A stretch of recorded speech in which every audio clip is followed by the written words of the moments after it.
its kind, a liquor vent with no parking option, situated in the middle of the road, contrary to all the guidelines and regulations, basking in the sun and selling liquor free at a throwaway price, I would say. After this, I've been told Mr. Sidhu started collecting RTI informations and the policies and regulations as to how a liquor vent can operate, as to how a liquor vent can be stopped from operating. Fortunately or unfortunately, there were no regulations as to how a liquor vent can be stopped from operating.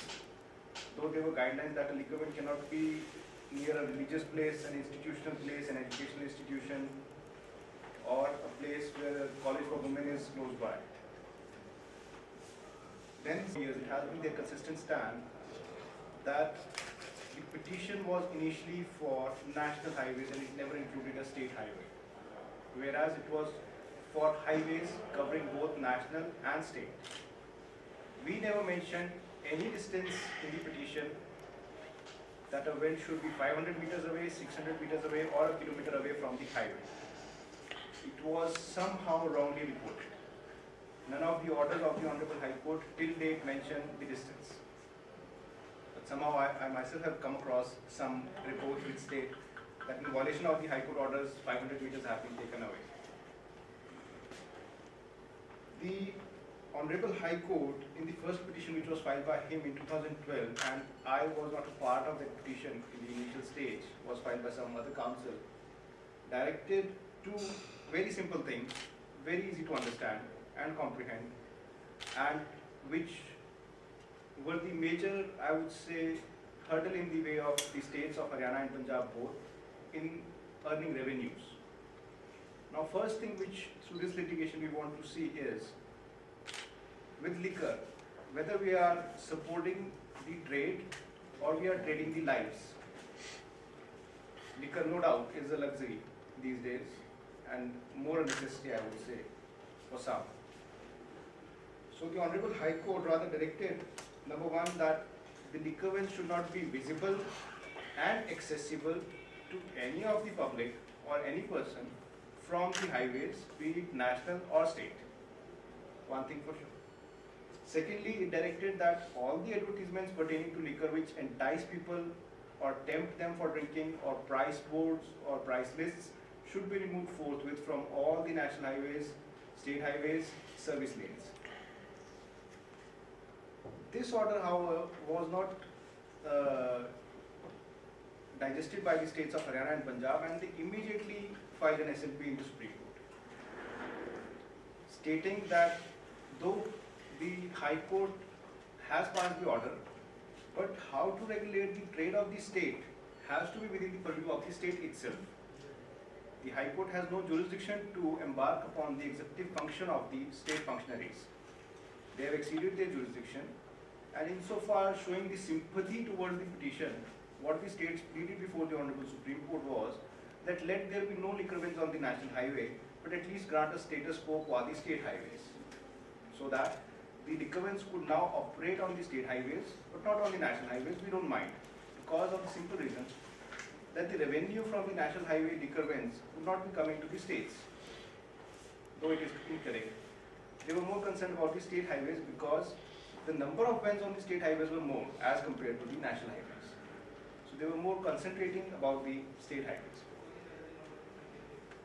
They obtained in 2014. Year after year, policies, excise policies kept on coming, in which a particular clause was put, which was that the location of the liquor vent would be subject to the final outcome of the SLP pending in the Supreme Court, which was a disturbing factor, not for us, for sure, because we were respondents in those petitions, but it was definitely, I would say, a suspense for the liquor traders as to whether should we go for the auction, should we not go for the auction. You never know when the matter gets listed, whenever we get a decision and we are asked to shift the events. However, since the state is getting a maximum churn of their revenue from these vendors, the vendors were assured that come whatever may, this excise gear would pass. You don't have to worry at all.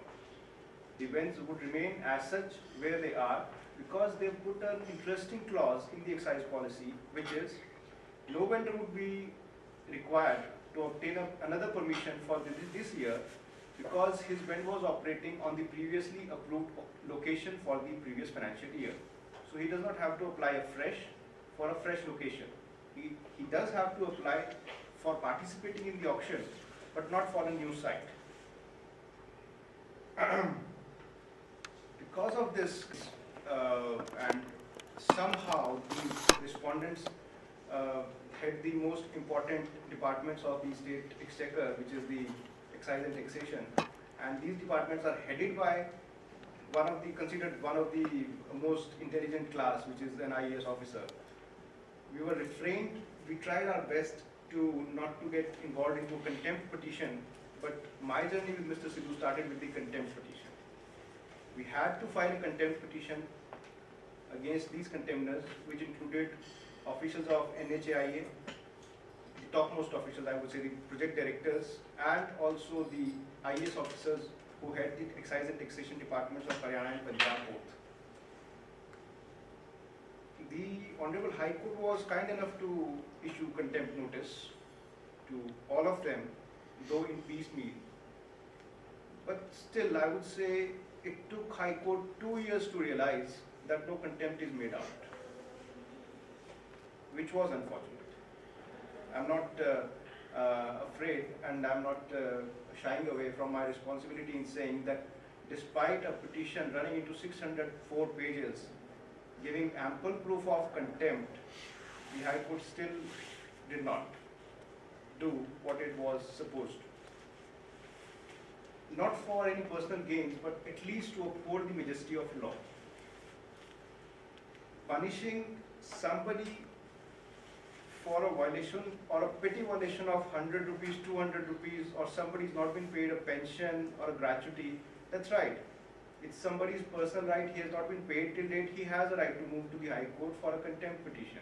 But in a public interest litigation like this, which was dealt with by the Honorable Chief Justice himself, a matter of huge concern, and with ample proof, the only exercise which in 2 years we could undergo was filing of affidavits from one side to the other. All we were doing in the High Court was exchanging pleasantries, that's all, on each and every hearing almost. And then in 2016 comes the order that the petition is infructuous. Why so? Because the main case of 2015 has been dealt infructuous. Now it is silly to say, but surprisingly a contempt filed in 2014 cannot be based on a case of 2015. It has to be other way around. But still the contempt was got infructuous. We wanted to file an appeal within the High Court, but there is unfortunately no procedure for filing a contempt appeal by the petitioner. Contemner can file an appeal, one who has been purged with the contempt, one who has been punished for the contempt, but the petitioner cannot file the appeal. So, in the meantime, during the contempt proceedings also, we were eager enough to look forward for the excise policies of the states of Haryana and Punjab for the year 15-16 and 16-17. I would say this was one such branch of litigation in which the excise department was more keen than us. For the simple reason, they would issue the excise policy to the public just 2 days from 1st of April. So the policy would come on 28th of March or 29th of March, that too in vernacular. The Punjab policy would come in Punjabi, the Haryana would be in Haryanvi, or Hindi I would say, sorry. The reason for this, what I have been told, was that it would at least take us 2 days to get the policy converted into English to be challenged into the High Court, because High Court does not accept vernacular documents. But somehow we smart people, we bifurcated the tasks of translating the policies, and we were quite confidently able to challenge them the next day of their issuance.